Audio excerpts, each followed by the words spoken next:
Hi everyone, salam kenal dari Indonesia. Apa kabar? I'm Christina, 27 years old, and I'm from Indonesia. I read English literature at Petra Christian University, and I was awarded Scranton scholarship back in 2011 until 2014, and I'm now teaching English, specializing in test-taking preparations.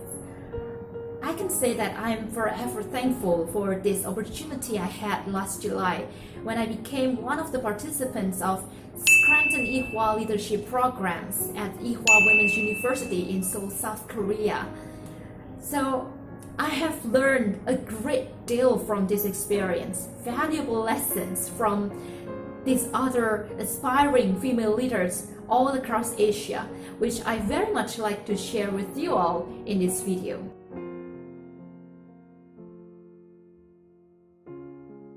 When it comes to challenges faced by the community where I live, one prevalent issue would be religious intolerance. Specifically, this intolerance that the people within my community are growing towards minor religions.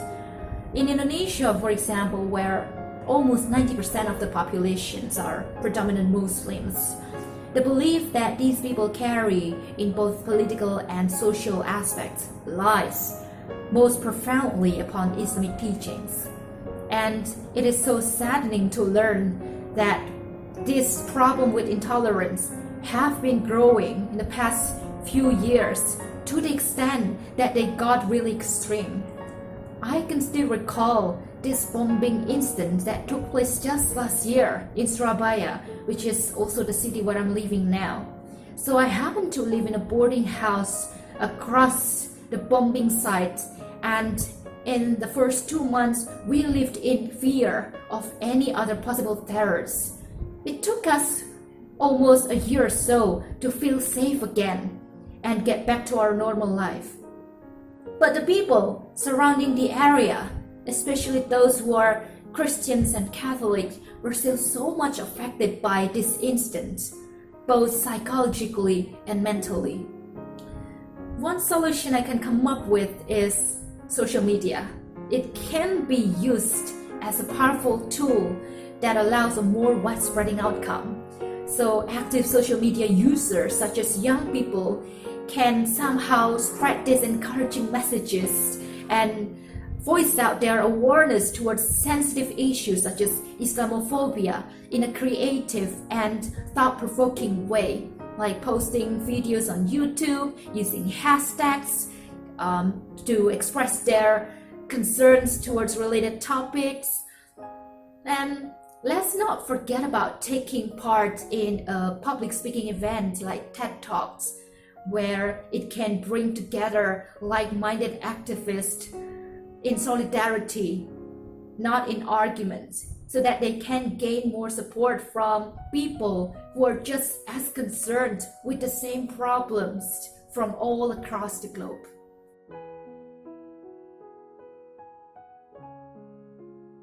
I grew up in a strong Chinese culture, and in that, women's role in both family and society is at the very bottom part, much lower compared to that of men.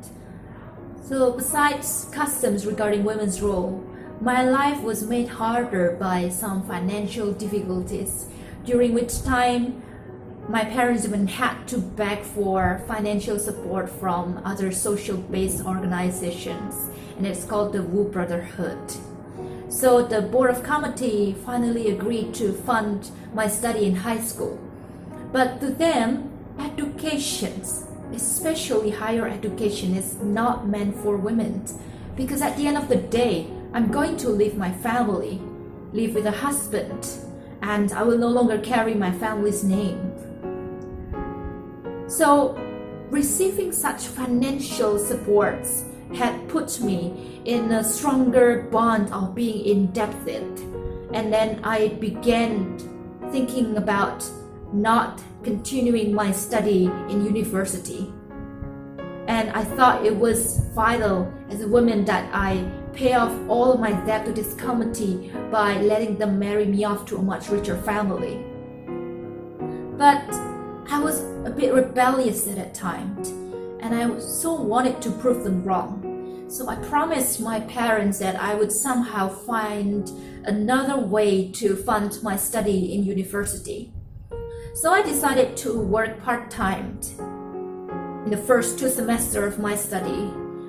If normally students would work 4 hours a day, I was willing to double the work hours and did my assignment at the same time. So by doing these jobs, I managed to support my family and also help my parents fund my tuition fee in university.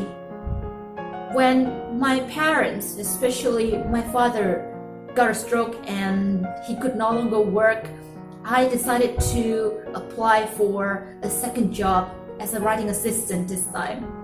And by doing these 2 jobs at the same time, I have given a solid proof to my mother that as a woman, I could also support my family financially. And at this point of my life, I began to feel proud of what I have achieved. And yet, I still felt that I had to do a lot more to break these traditional views people may have about women. But I am grateful to this day that I am the only girl in my family to have earned a university degree. So from this experience, people who at first underrated me began to realize that as a woman coming from a Chinese family background, I could also go far with my educations. And I can also get a much better job, a full-time job as a teacher, so that I can spread more positive influence to those around me.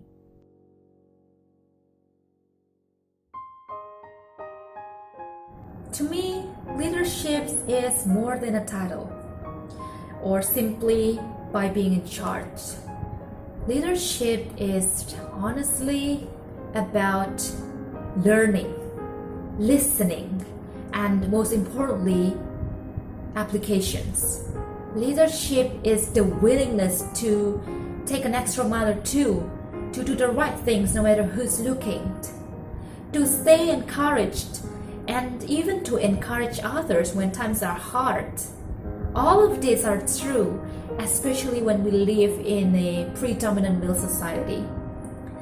As a woman, I feel a strong urge to dedicate my skill, times, and effort to begin a change in the community where I lived, because I felt that I owe them a great deal, since my surroundings community, despite all these social pressures and demands that they have put me under, are still the first few people who inspired me to keep on breaking this traditional view they may have about women. Therefore, I feel committed to pass on the same calling to other female youth in my community, that they can still go far with their educations, and they too can be agents who brings about transformational changes to their society. We don't really require a great step to initiate a change. It can be started simply by doing what we're good at, especially to improve a specific area in the society that needs immediate fixing.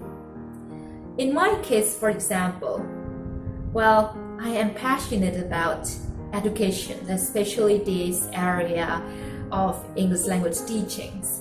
So I've been running teachers training programs with other female youth in my church, and that we've been giving English lessons to young children who live near my house. Well, the aim of this program is to empower other female youth so that they can be the next teacher trainers for the next batch of aspiring teachers who share the same passion in teaching, and most importantly, to provide quality language education to these young children. Well, my next goal is to give workshops to English teachers from various institutions in my hometown, Surabaya, where we can exchange ideas, learn together, grow together as agents of change, and especially as female leaders. Well, I hope that you may find a lot of inspirations from my story, and that this can be blessings as it is to me. And lastly, I'd like to say that I am proud. I am a Scranton woman.